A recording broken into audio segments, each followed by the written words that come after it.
Vamos lá, Tiago capítulo 4, versos 13 a 15.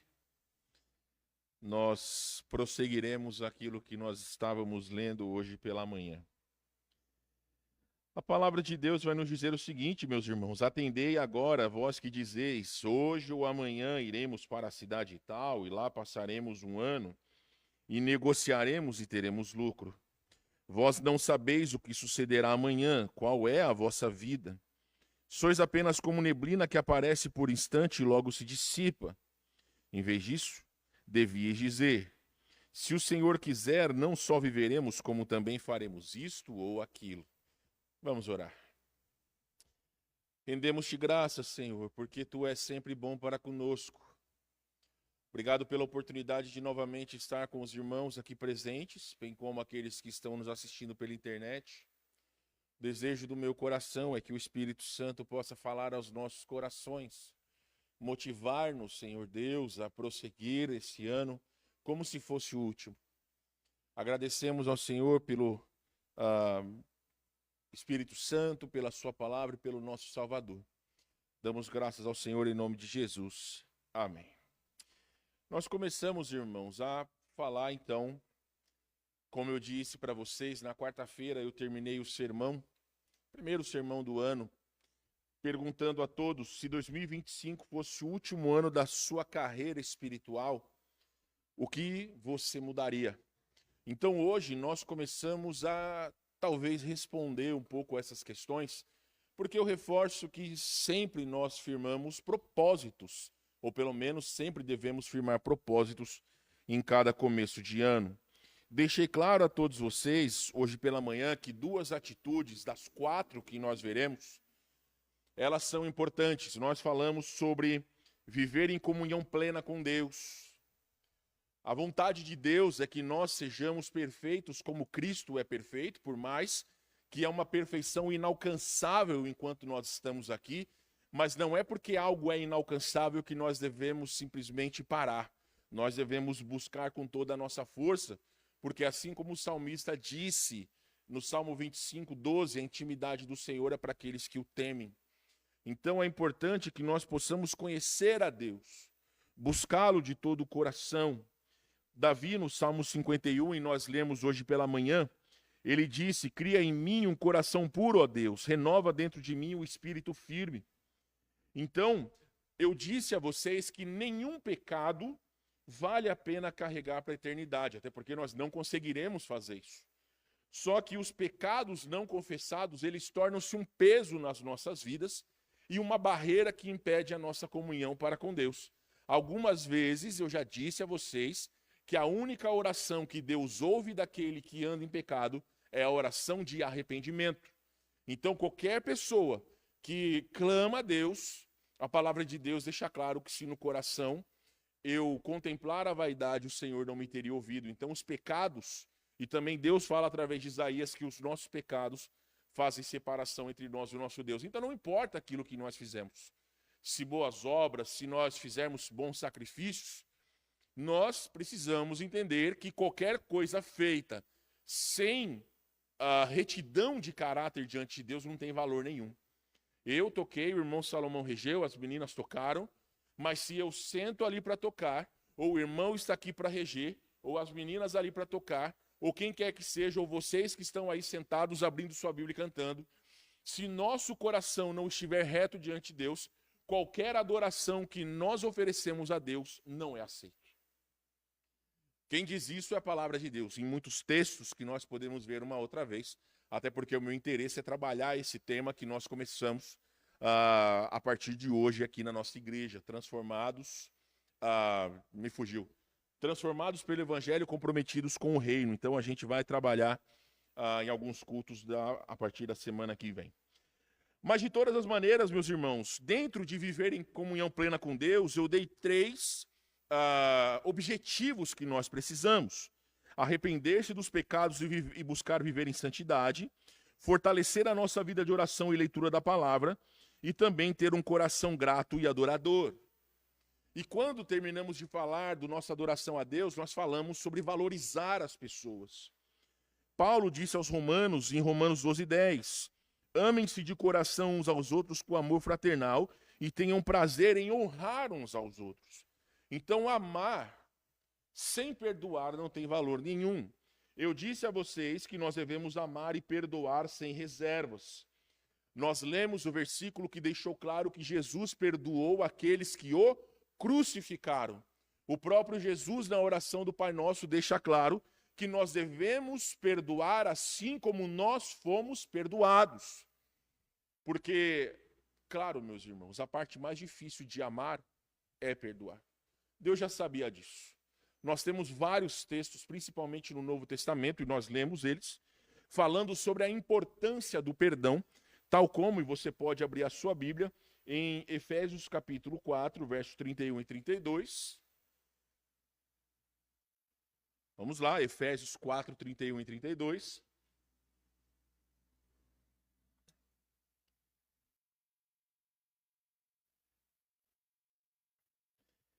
Aonde a palavra de Deus vai nos dizer o seguinte: longe de vós toda amargura, cólera, ira, gritaria, blasfêmias e assim toda malícia. Antes, sede uns para com os outros benignos, compassivos, perdoando-vos uns aos outros, como também em Cristo vos perdoou. É claro que aqui nós não estamos falando só do seio da igreja, mas principalmente dentro dos nossos lares. O perdão deve ser algo que reina. Eu disse a vocês que nós, como família em Cristo, seja minha casa ou a casa dos irmãos, se já fizeram uma decisão a Cristo. Antes de eu ser pai da minha filha, antes de eu ser marido da minha esposa, nós somos irmãos em Cristo. Então, todas as atitudes que eu preciso ter, segundo a palavra de Deus, com os irmãos em Cristo, eu preciso ter também com as pessoas da minha casa.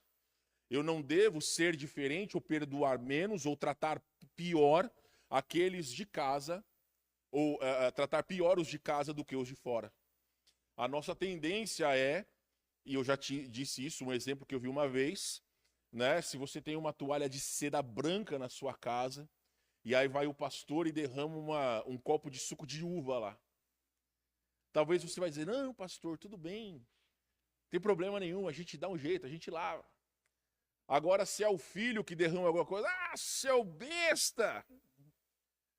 A nossa tendência, por vezes, é ter menos paciência com as pessoas de casa do que com as pessoas de fora. Mas, biblicamente, o nosso interesse, segundo Deus, é perdoar a todos sem reservas. Nós dissemos, meus irmãos, sobre a importância de investir em relacionamentos significativos. Por quê? A vida é muito curta para amizades superficiais ou negligenciar a família. Ame intencionalmente e invista tempo de qualidade nas pessoas. É por isso que muitas vezes pessoas não entendem a importância de nós estarmos nos cultos. Eu sei e respeito a opinião divergente. Mas nós que já estamos aqui nessa igreja há muito tempo, nós conseguimos notar certas mudanças de comportamento das pessoas. São 17 anos que eu estou aqui, eu sei que tem gente com mais. Mas certas coisas nós fizemos aqui, não porque o pastor é desse tamanho e gosta de comer. Então nós fizemos primeiramente o tempo de intervalo de manhã e também o social à noite, posteriormente, não para encher barriga de ninguém, mas para estreitar os laços com os irmãos. Porque antigamente nós não tínhamos intervalo, o culto seguia o seu curso natural, chegava no final, o pessoal, embora. No culto da noite, principalmente num dia quente como esse, quando dava o amém, o pessoal já estava na porta dando tchau e indo embora.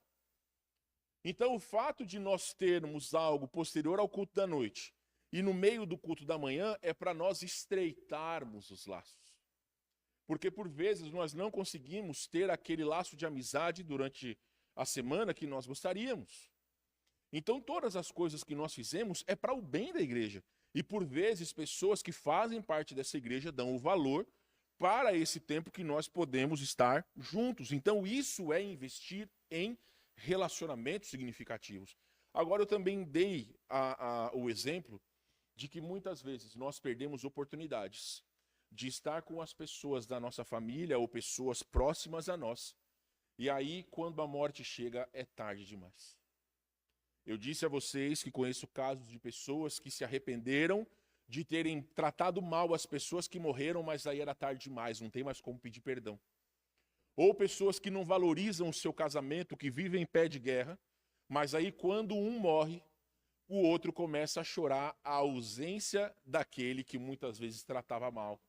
Então nós precisamos valorizar os relacionamentos. Jesus valorizou relacionamentos próximos, investindo nos 12 discípulos, mas também nos seus amigos como Marta, Maria e Lázaro. Eu estava dizendo para os irmãos hoje, enquanto nós estávamos fazendo almoço aqui, que quando nós viajamos para São Paulo, geralmente, eu não invisto tempo conhecendo novas pessoas na igreja onde nós nascemos na fé. Por quê? Porque eu quero investir tempo nas amizades que nós já temos há 20 e poucos anos. Então nós não vamos visitar pessoas novas, nós vamos visitar aqueles que são nossos amigos há muito tempo. Então isso é valorizar essas amizades. Então eu sugeri que os irmãos fizessem uma lista de pessoas importantes para você e que você possa demonstrar amor a cada uma delas. Então é importante nós darmos o devido valor, porque nós não sabemos. Lembre-se que o texto, ou pelo menos o tema dessa mensagem de hoje, é se 2025 fosse o último ano da sua vida. Se todos nós soubéssemos o dia que nós iríamos morrer, nós procuraríamos deixar todas as coisas num patamar, vamos dizer assim, correto ou bom, para que o dia da nossa partida não ficasse nenhuma aresta. Nós poderíamos pedir perdão àqueles que nos ofenderam, nós tentaríamos de alguma forma perdoar aqueles que nós ofendemos, então deixaríamos aí talvez o terreno pronto para Cristo poder nos chamar. Então isso é que nós devemos fazer, é encarar esse ano como se fosse o último. Essa é a esperança do cristão também, que o Senhor possa nos levar. A terceira lição, meus irmãos, que nós podemos ter, nós já falamos que devemos valorizar ou viver em comunhão com Deus, em comunhão plena com Deus. Nós falamos sobre valorizar as pessoas ao nosso redor, mas em terceiro lugar, nós precisamos focar naquilo que é eterno, nas coisas que têm valor eterno nas nossas vidas. Mateus 6,33, eu creio que vocês já sabem de cor, mas alguém leia para nós, por favor. Ou se souber de cor, pode dizer. Mateus 6,33.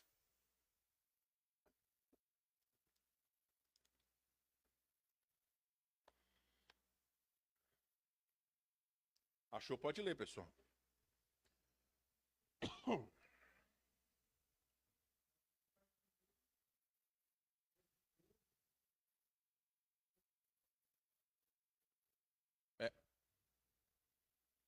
Meus irmãos, se esse fosse o último ano da sua vida, você não focaria mais na sua comunhão com Deus? Você não focaria mais nas coisas espirituais? Esse é um texto que as crianças pequenas sabem de cor. Buscar em primeiro lugar o reino de Deus e a sua justiça, e todas essas coisas vos serão acrescentadas. E por que, por vezes, nós não fazemos isso? É importante, meus irmãos, entender que muitas vezes nós perdemos a nossa comunhão com Deus por conta de prazeres passageiros, por prazeres transitórios desse mundo. Mas Deus nos chama para viver e focar naquilo que é eterno. Então, dentro dessa perspectiva, é importante nós aprendermos algumas lições. Primeiramente, invista no reino de Deus. Atos capítulo 4, versos 32 a 35, nós vemos aqui uma igreja que estava engatinhando na fé, mas que eles entendiam a importância da comunhão deles com eles mesmos, da comunhão com o Senhor e na expansão do reino. Quando nós falamos comprometidos com o reino, nós vamos entender de que maneira nós precisamos nos comprometer com o reino de Deus. Mas Atos capítulo 4, verso 32 a 35, vai dizer o seguinte: da multidão dos que creram, era um o coração e a alma. Ninguém considerava exclusivamente seu nenhuma das suas coisas que possuía. Tudo, porém, lhes era comum. Com grande poder, os apóstolos davam testemunho da ressurreição do Senhor Jesus, e em todos eles havia abundante graça.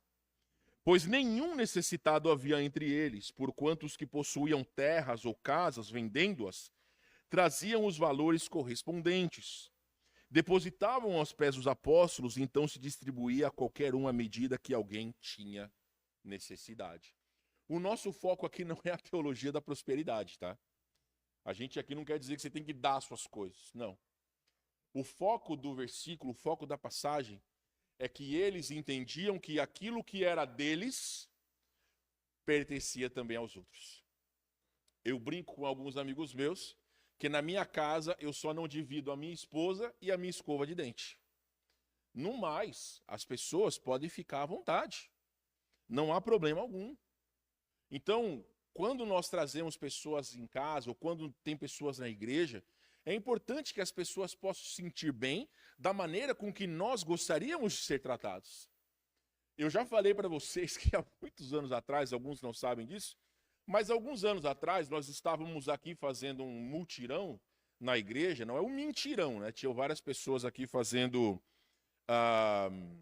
Meu celular está tocando, querido. Vê para mim o que é, por favor. Nós estávamos fazendo... parou. Nós estávamos fazendo um mutirão, e aí eu estava com uma roupa de guerra, né? Estava com uma calça suja, camisa suja. E aí eu acho que nós precisamos fazer algum lanche, alguma coisa aqui. E aí eu fui no Zafari. E eu estava de Crocs, né? Quem sabe, quem conhece meu Crocs sabe, todo velho.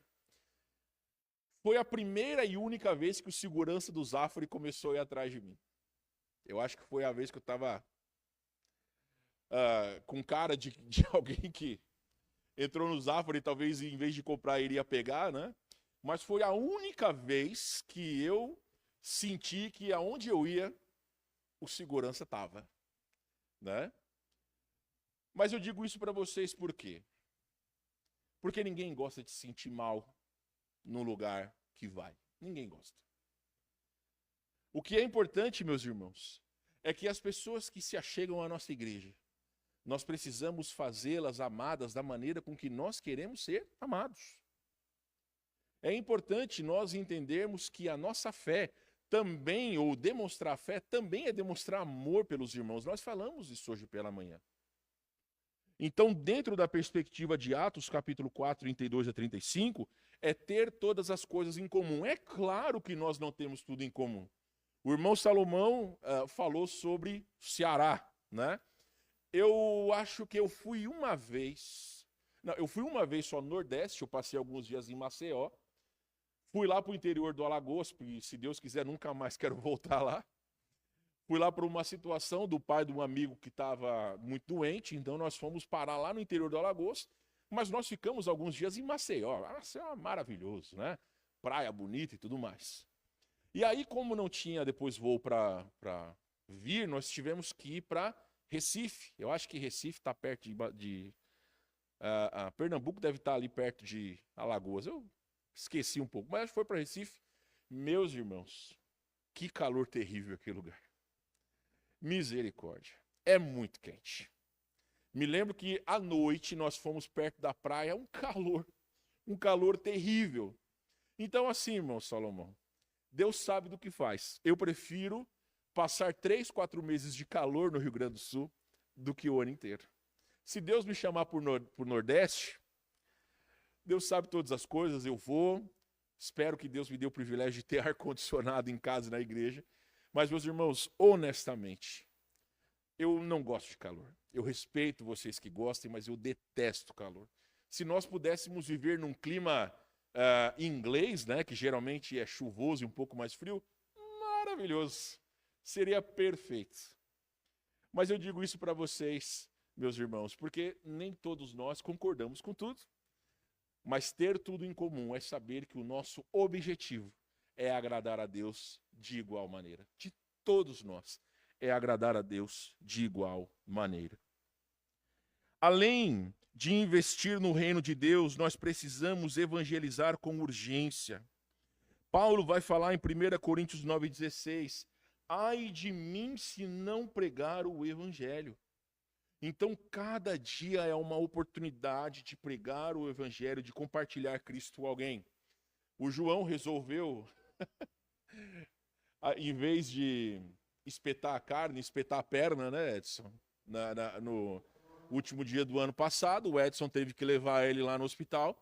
E o Edson estava me dizendo que dentro daquele tempo que ele estava lá, ele procurou entregar os folhetos. É isso que nós devemos fazer. É aproveitar as oportunidades para nós compartilharmos a palavra de Deus. É por isso que nós falamos aos irmãos que é sempre importante nós estarmos munidos com folhetos para aproveitar as oportunidades.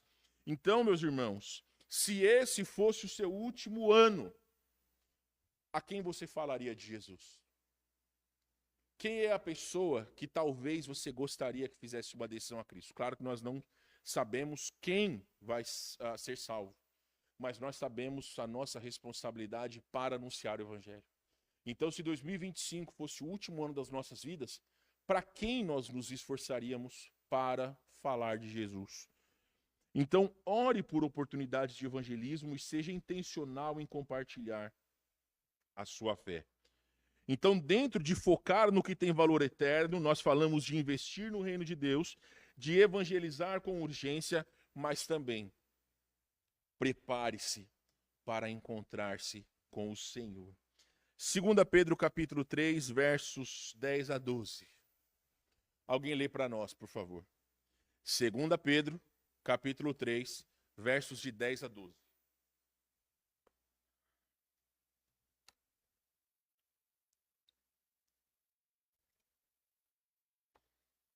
A vontade que eu tenho é pegar essa água e jogar na cabeça. Mas vamos lá. Quem achou pode ler. 2 Pedro 3, 10 a 12.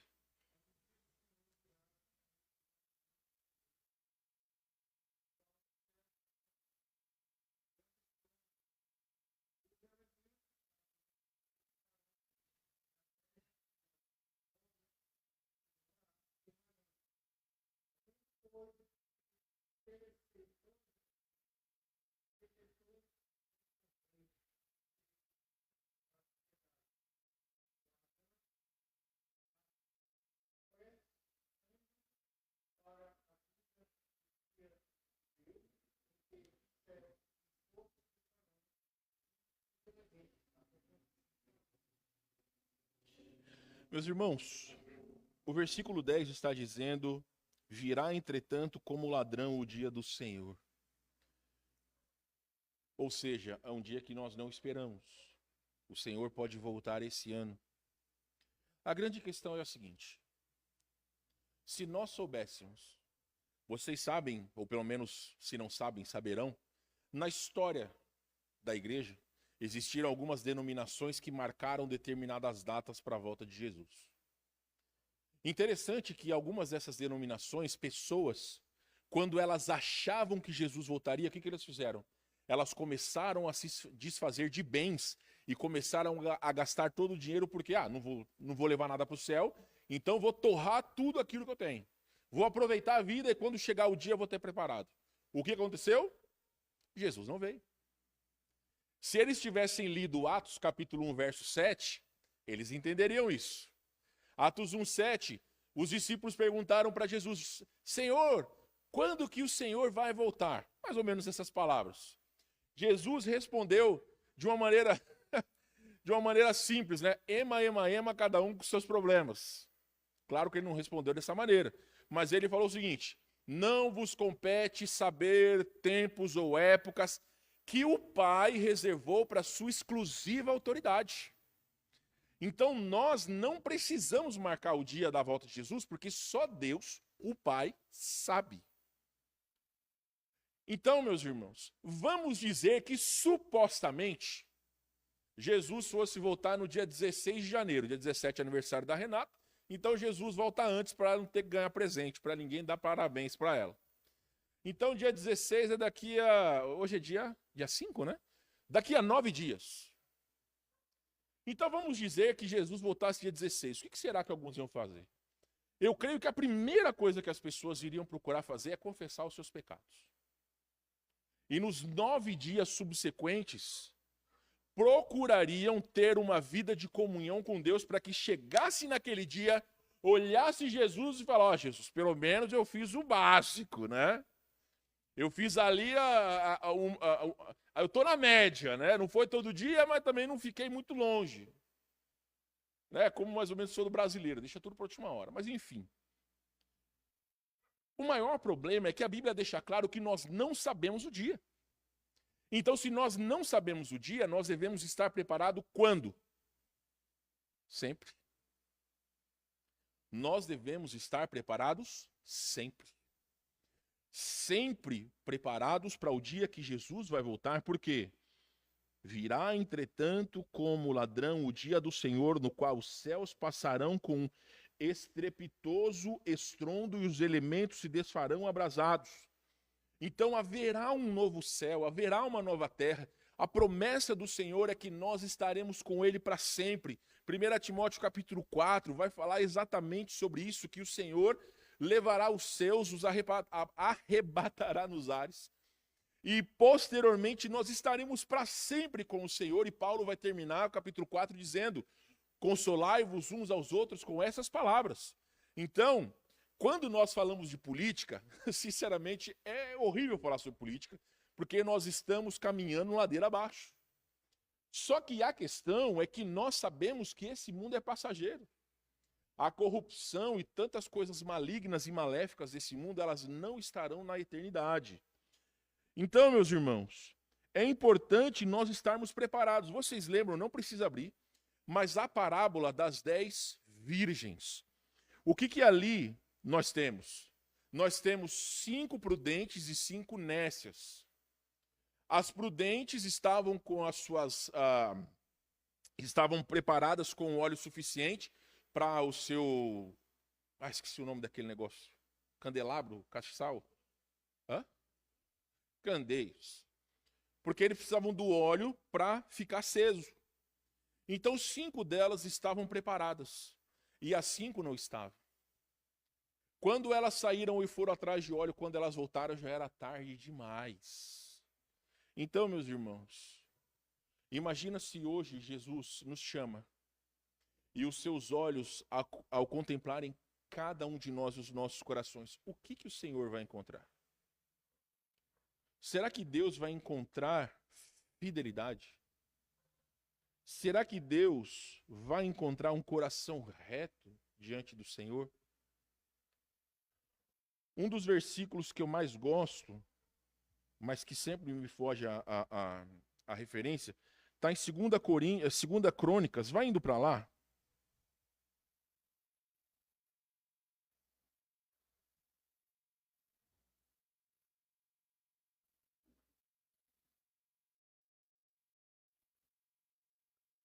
Segunda Crônicas, capítulo 16, isso, eu ia falar capítulo 16, verso de número 9. Eu me lembro do livro, do capítulo, mas não lembrava do versículo. Esse é um dos versículos que eu mais gosto. Note o que está sendo dito. Os olhos do Senhor passam por toda a terra para fortalecer aqueles cujo coração é totalmente dele. Entenderam? Os olhos do Senhor passam por toda a terra para fortalecer aqueles cujo coração é totalmente dele. Os olhos do Senhor passando aqui pela Igreja Batista Fundamental no bairro da Tristeza, eu não estou dizendo só por aqueles que estão aqui, mas todos aqueles que são parte dessa igreja. O que os olhos do Senhor estão contemplando?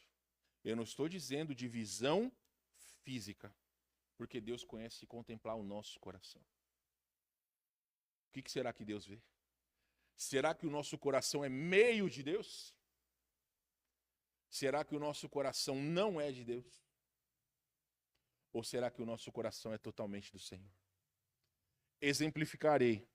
Um jovem lá da nossa igreja em São Paulo, na época que eu cheguei lá em Longínquos, 1998, ele se dizia cristão. Mas quando o time dele jogava, ele não ia para a igreja. qualquer programação da igreja que tivesse no horário do jogo do time dele, ele não ia. Aí eu pergunto, você acha que alguém assim tem o coração e o foco totalmente em Deus? É uma coisa que nós precisamos refletir. Preguei algumas semanas atrás sobre a importância desse momento de férias, nós levarmos Deus com cada um de nós. Eu não sei, meus irmãos, aonde estará o coração dos nossos irmãos nesse momento, mas eu entendo que é importante que nós continuemos cultivando a nossa vida espiritual, porque só Deus sabe as lutas que nós teremos nesse ano. Então, entendamos, devemos estar preparados para encontrar-se com o Senhor. Então, como está a sua vida diante de Deus hoje? Está pronta para encontrá-lo? A última lição que eu quero lhes ensinar, meus irmãos, nós já falamos sobre viver em comunhão plena com Deus, valorizar as pessoas ao nosso redor, focar naquilo que tem valor eterno e, finalmente, ter uma vida cheia de propósitos. Salmo 90, verso de número 12. Eu lerei, mas você pode abrir. Salmo 90, verso de número 12. A palavra de Deus vai nos dizer o seguinte: ensina-nos a contar nossos dias para que o nosso coração alcance sabedoria. Ou em outra versão vai dizer, para que alcancemos coração sábio.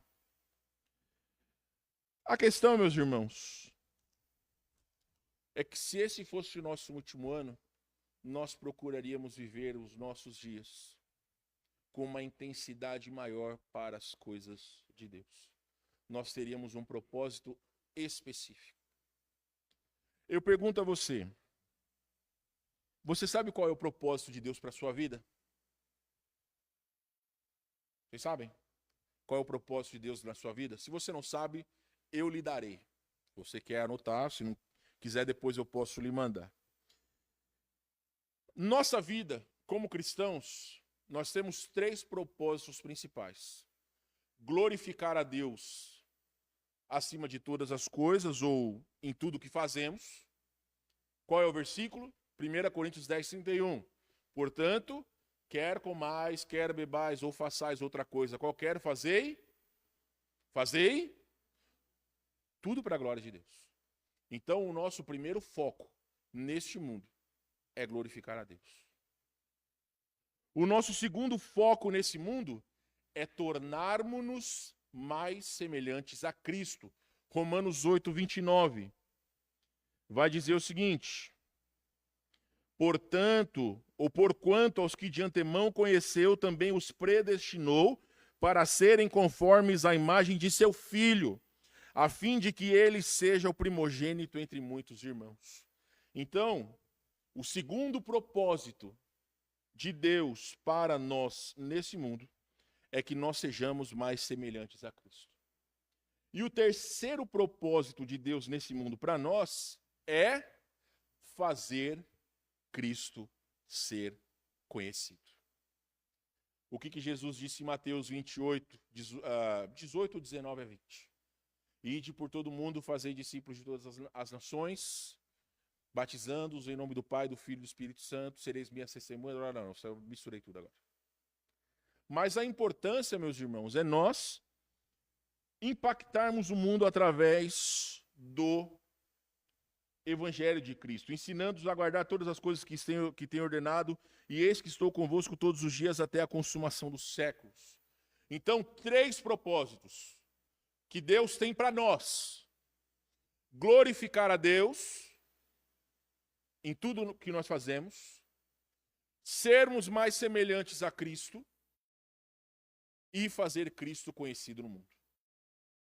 Por isso que nós estamos aqui. Nós não estamos aqui para perder tempo. Nós não estamos aqui para desperdiçar a nossa vida com coisas fúteis. Como salvos em Cristo, nós precisamos ter um propósito. Nós não estamos aqui porque o mundo é muito vasto e precisa de gente para encher. Ah, Deus não tinha nada para que fazer. Ah, vou criar esse pessoal aí para parar de mexer a paciência. Não. Nós estamos aqui para um propósito firme, como cristãos, que é dar glória a Deus em tudo que fazemos, sermos semelhantes a Cristo e fazer Cristo conhecido nesse mundo. Então, meus irmãos, o que nós precisamos fazer é planejar as nossas vidas com metas espirituais. Esse ano eu quero ganhar mais, quero mudar de emprego, quero emagrecer, quero trocar de carro, quero viajar, quero... Tudo isso é ótimo, faça. Mas tenha metas espirituais. Esse ano procurarei estar nos cultos. Esse ano procurarei me esforçar para estar nos cultos de oração. Procurarei me esforçar para estar nos cultos da manhã e de noite. Se não consigo vir nas quartas, procurarei vir nos domingos. Se não consigo vir nos 2 domingos, posso vir pelo menos na quarta e no domingo. Procure metas espirituais. Lerei a minha Bíblia, orarei, procurarei durante a semana talvez ter um tempo menor de oração, mas no meu tempo de folga investir um tempo em orar mais a Deus. Quero orar mais pelas pessoas, quero ter mais relação com os irmãos em Cristo, quero convidar alguém para vir na minha casa. Eu já disse a vocês, nós precisamos estender a comunhão levando os crentes para as nossas casas. Por quê? Porque nós só levamos para as nossas casas as pessoas que nós temos intimidade. Nós não abrimos a nossa casa para qualquer pessoa. Então, o fato de nós não chamarmos irmãos em Cristo, isso também mostra como muitas vezes nós estamos necessitados de ter mais comunhão com os irmãos, de abrir mais a nossa intimidade para os irmãos. É muito importante que nós tenhamos esse propósito de ter comunhão além dos portões da igreja. Então, meus irmãos, dentro da perspectiva de ter uma vida cheia de propósito, viva com intencionalidade. Então, nós não podemos viver a nossa vida baseado em coisas fúteis, mas vivermos como se fosse o último ano das nossas vidas. Em segundo lugar, aproveite as oportunidades de hoje. Vá para Provérbios 3, 27 e 28. Outra pessoa vai para Gálatas 6:10. Provérbios 3, 27 e 28. Outra pessoa vai para Gálatas 6:10. Preste bem atenção. Esse é um daqueles versículos que tem que ser anotado. Provérbios 3, 27 e 28. Eu espero que a minha esposa não pense nas coisas que eu já disse que iria fazer e não fiz. Ou que eu disse, depois eu faço. Esquece isso. Preste atenção. Olha o que a Bíblia fala. Provérbios, capítulo 3, 27 e 28. Não te furtes a fazer o bem a quem de direito, estando na tua mão o poder de fazê-lo. Se você pode fazer o bem para alguém, faça. Agora veja o versículo 28. Não digas ao teu próximo, vá e volta amanhã, então tu darei. Se o tens agora contigo. Ou seja, se eu tenho aquilo que a pessoa precisa, depois eu te dou. Se eu posso dar, agora. Se eu posso fazer algo que muitas vezes, depois eu faço. Biblicamente está errado. Porque dentro desse contexto, nós precisamos fazer o bem a todos que está ao nosso alcance, mas também nos esforçar em ajudar ou estar presente no momento que nós podemos, se realmente nós podemos. Essa é a grande situação. Gálatas 6:10. Alguém leia, por favor.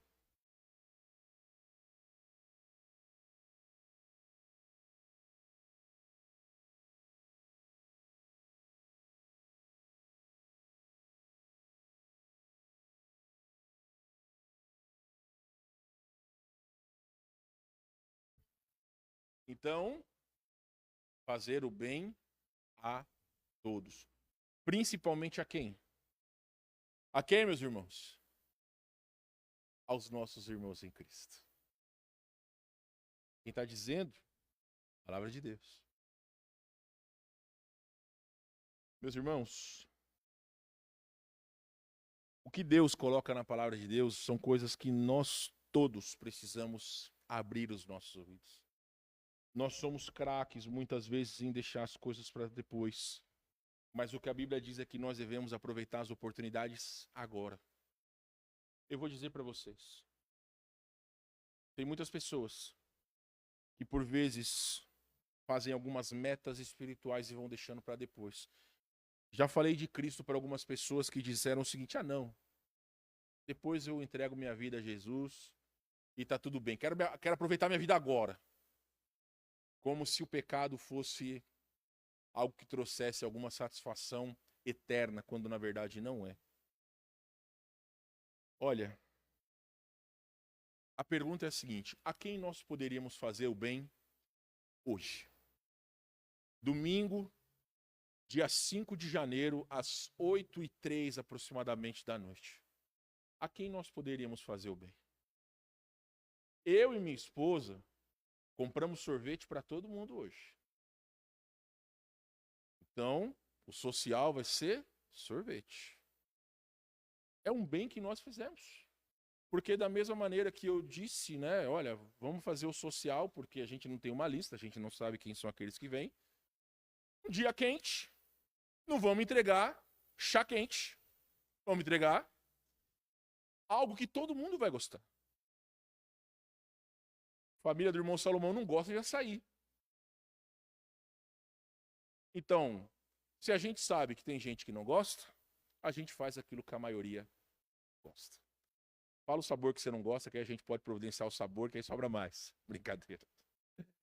Meus irmãos, isso é fazer o bem, mas estender todas as coisas é fazer o bem a todas as pessoas que são ao nosso redor, principalmente aos da família da fé.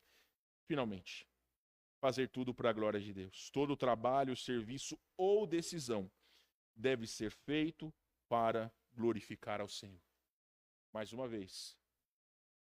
Portanto, quer comais, quer bebais, ou façais outra coisa qualquer, fazei tudo para a glória de Deus. Então, seja fiel em tudo, desde as pequenas tarefas até os grandes projetos. 4 lições importantes. Se este fosse o último ano da sua vida, os conselhos do seu pastor: viva em comunhão plena com Deus, valorize as pessoas ao seu redor, foque no que tem valor eterno, tenha uma vida cheia de propósitos. Então, novamente, a mesma pergunta de quarta-feira. Se 2025 fosse o último ano da sua carreira espiritual, o que você mudaria hoje? O que você poderia mudar? Não sabemos quanto tempo temos, mas sabemos que devemos viver cada dia como se fosse o último, amando a Deus, servindo as pessoas e focando no que é eterno. A nós que somos salvos, o que é importante para nós é reavaliar as nossas prioridades. É fazer um check-up na nossa vida espiritual e ver aquilo que nós precisamos mudar e aquilo que nós precisamos aperfeiçoar. Isso que nós precisamos. E principalmente viver de maneira plena para o Senhor.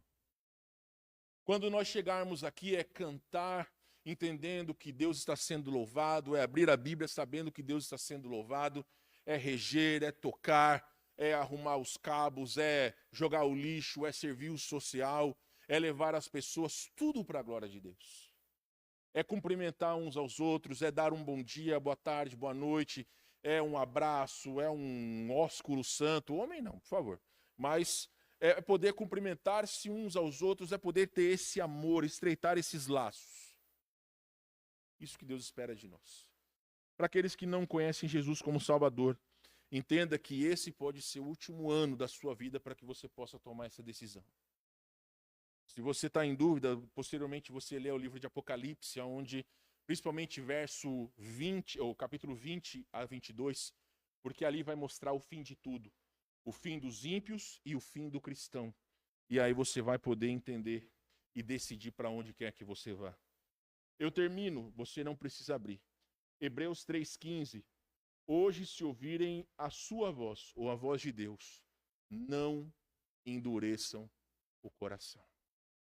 De todas as coisas que vocês ouviram hoje de manhã, ou hoje de manhã e hoje à noite, ou só hoje à noite, Abra o seu coração, Senhor. Reflita, Senhor, o que o Senhor quer que eu possa aplicar na minha vida? O que eu preciso mudar? Quais são as metas que eu preciso ter? Talvez você precise anotar. Algumas pessoas colocaram aí nas redes sociais algumas metas que tiveram. Ah, vou perder peso, vou fazer tal coisa, papapá, e assim por diante. Sabe, meus irmãos, tem coisas que às vezes demoram. Mas no tempo de Deus ele vai dizer sim ou vai dizer não. E até o não de Deus é uma bênção. Então, nesse momento, eu quero que você baixe sua cabeça, feche seu olho. Eu não tenho o costume de prolongar esse tempo, mas eu gostaria que você pudesse refletir na sua vida, daquilo que você ouviu. Todos nós, todos, 100%, eu, vocês, todos nós, precisamos reavaliar as nossas vidas e ver aquilo que nós precisamos melhorar para a glória de Deus. Talvez no trato com o nosso marido, com a nossa esposa, com os nossos filhos, com os nossos pais, com os nossos irmãos em Cristo, com o colega do trabalho que é ímpio, com as pessoas que querem o nosso mal. Nós precisamos reavaliar as nossas atitudes, porque o Senhor se fará conhecido através das coisas que nós fizermos. Então os olhos do mundo estão em nós, porque nós precisamos fazer Cristo conhecido.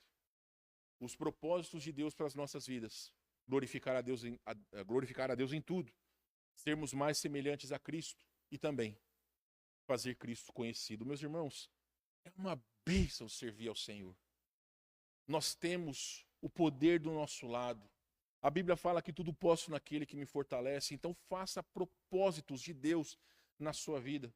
Talvez nem tudo que você quiser vai se concretizar, mas se você planejar servir ao Senhor, esse talvez vai ser o plano mais fácil de se cumprir.